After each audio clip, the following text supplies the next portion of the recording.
The Polygamist by Jonasi. Prologue. Their eyes fell on his dull, lifeless face. His features were contorted and his mouth twisted in a lopsided grin.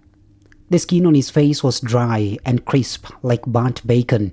Even the fine, smooth, dark chocolate complexion he once boasted was now a darker shade of purple. The embalmer had done nothing to restore him to his former glory. He would have needed a sangoma to transform him to a fraction of his former self. He lay there, in swaths of white silk, his hands stiffly by his sides. None would have believed that this was a man who made women wet with one lustful look. Now, he only brought shock and horror to the faces of the hundreds of mourners that had gathered inside the cold, grey, imposing enclave of the Catholic Church. Each person had a different reason for being there. Some had genuinely come to pay their last respects. Others had come to make sure he was really dead. A man of style, he would have been proud of the casket they had picked for him. No, the casket she had picked for him. It was made of pure mahogany, and the glossy exterior shone in the brilliant light of the church. Given a choice, she would have cremated him and scattered his ashes in the sewer.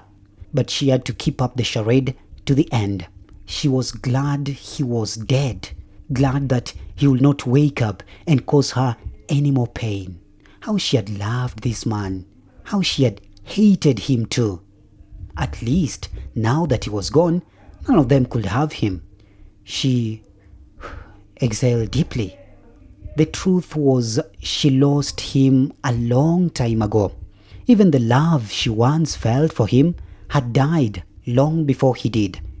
She gave him one last look before walking away, head held up, her arm firmly entwined with that of their oldest son, who almost disappeared under her tinted black heart.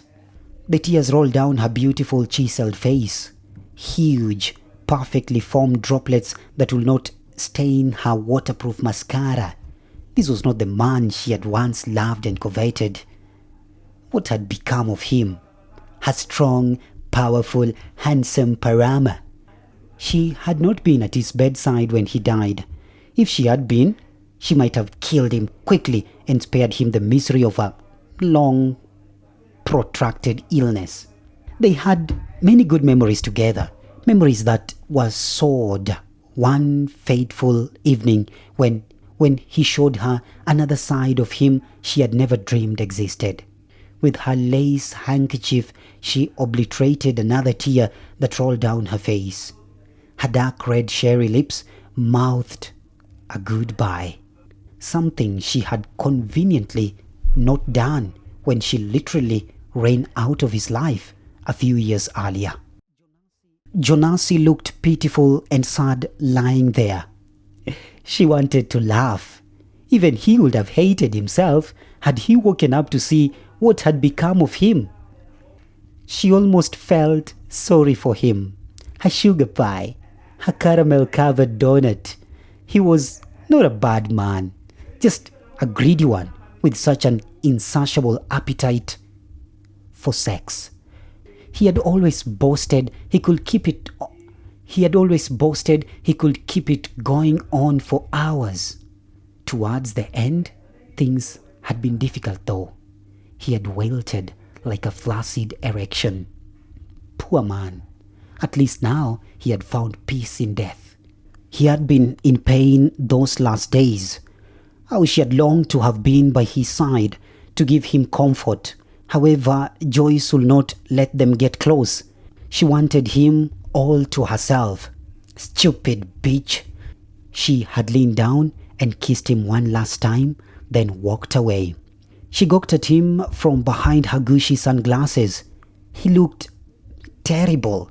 How badly he had deteriorated towards the end. He had started to rot before her eyes. All the charm and charisma had disappeared when he had started to defecate on himself. She had been glad when Joyce had finally come to take his decaying body away. After that, she had avoided him like a bad curse. Would she too look like the aftermath of her? Would she too look like the aftermath of a Haitian earthquake? Like him, robbed of her beauty and splendor as she was ravaged with illness? She shook her head in disdain. Her perfectly coiffed hair bounced around. This was not her fate. Jonasi might have been sapped of life, but her whole life lay ahead of her with a myriad of possibilities. Young and beautiful as she was certain she would marry again. She stepped away from the casket, swinging her hips from side to side. Her Aldo heels clicked on the tiled floor.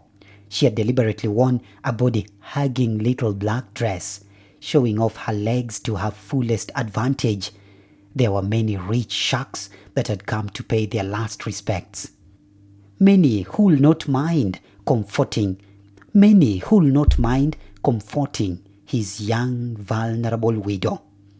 As she sashayed past the coffin, her eyes met with those of a handsome, well-dressed man near the front pews.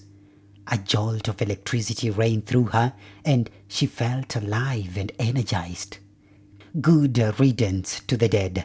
She had a lot of life in her, and she was going to live it to the full.